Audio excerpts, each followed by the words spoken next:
Hello students, today we are going to discuss the class 9th chapter 8 motion chapter. So this one is the second lecture of the class 9 motion chapter. So in previous lecture we have discussed the several topics. That one is your rest and motion position, then types of motions. Inside this we have learned about rectilinear motion, circulatory motion and oscillatory motion, and we have also discussed about scalar quantities and vector quantities. So today our next topic is that is distance and displacement. Okay, in general I think you have learned about distance, but I think you have not learned about displacement. In general both are the same thing, distance and displacement, but there is a minor difference between distance and displacement. So let's understand it. Okay, are you ready? This one is very interesting topic we will discussing. So this one we will understand by one example. In physics when we will discuss about something, so suppose अगर एक person है, object है, कोई pen pencil किसी के बारे में भी डिस्कस करेंगे, सो उसको हम बोलते हैं ऑब्जेक्ट या बॉडी. ठीक है, तो ये हम बोल रहे हैं दैट इज़ योर पॉइंट ए, यहाँ पे हमने ले लिया पॉइंट बी. ठीक है, तो जब जहाँ से बॉडी आपकी मूव करना शुरू करेगी, क्योंकि हमारा चैप्टर क्या है, because our topic is a motion, so जहाँ भी जिस भी पॉइंट से बॉडी मूव करना शुरू करेगी, that one point is known as initial point. Initial means starting वाला पॉइंट. ठीक है, और ट्रैवल करके वो एट द लास्ट मोमेंट वो जिस भी पॉइंट पे पहुंचती है, that point is known as final point. ठीक है, ये clear? So starting point that is known as initial point, and at the last point that is known as final point. So here we will differentiate about distance and displacement. Okay, here I'm writing distance, another one is displacement. With the help of one example you're able to understand it. Okay, here I'm taking one point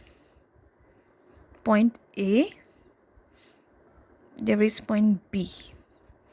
ठीक है, तो suppose कर लो एक person है, तो हम physics में इसको पर्सन नहीं बोल के हम बोलेंगे ऑब्जेक्ट और अ बॉडी. इसने चलना शुरू करा फ्रॉम ए टू बी. ठीक है, from A to B suppose कर लो इसने ट्रैवल किया 2 मीटर का distance A to B. Right, अब इसके बाद क्या हुआ कि यहाँ से जब ये ए से बी पे गया, फिर ये वापस इसी पाथ पे आ गया, अब ये पहुँच गया पॉइंट सी पे.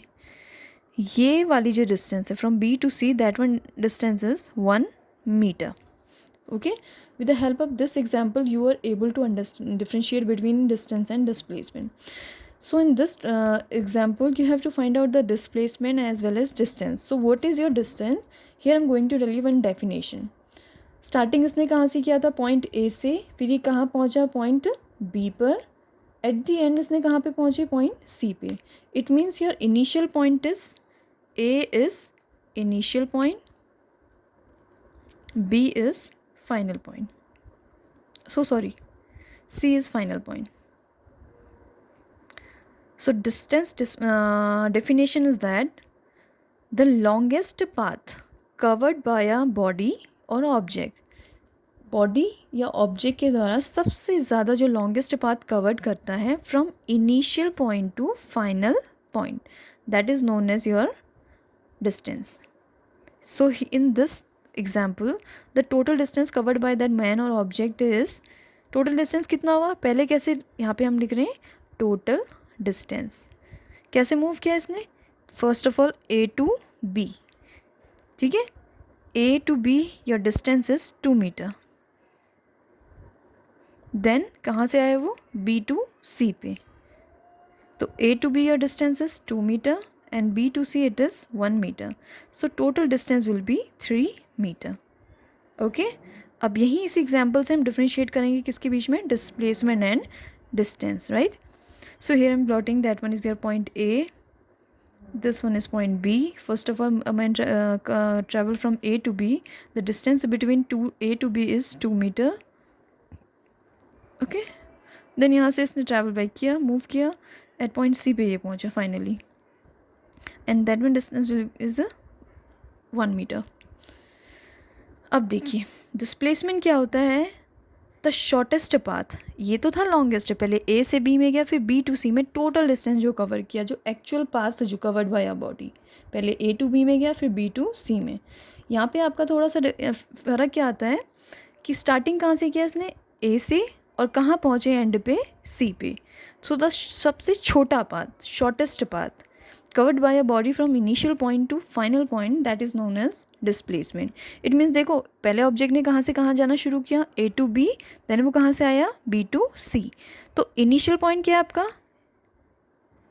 A, and final point is C. ठीक है. सो डिस्प्लेसमेंट विल बी क्या होगी, शॉर्टेस्ट, सबसे छोटा पाथ, यानी A C is equals to इतना. अगर 2 मीटर है और ये 1 मीटर है तो ये कितना होगा, ऑब्वियसली बात है, that one is also 1 metre. So I hope you are able to understand the difference between distance and displacement. So from this concept there will arise one definition. So the distance definition is that the longest path covered by a body from initial point to final point, and it okay.